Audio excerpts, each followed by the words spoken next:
কিছু মানুষ ইতিহাসের অংশ হয়, কিছু মানুষ ইতিহাসের দিশা হয়।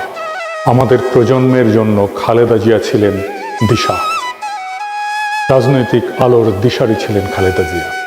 তার কণ্ঠেই উচ্চারিত হতো বাংলাদেশের মানুষের আকাঙ্ক্ষার সবচেয়ে সরল অথচ সবচেয়ে শক্তিশালী বয়ান। 1991 সালের ঐতিহাসিক বিজয়ের আগে তার সর্বশেষ নির্বাচনী সভায় দেয়া তার একটা বক্তৃতা পরদিন দেশের প্রায় সব পত্রিকার শিরোনাম হয়েছিল, ওদের হাতে গোলামীর জিনজির, আমাদের হাতে স্বাধীনতার পতাকা।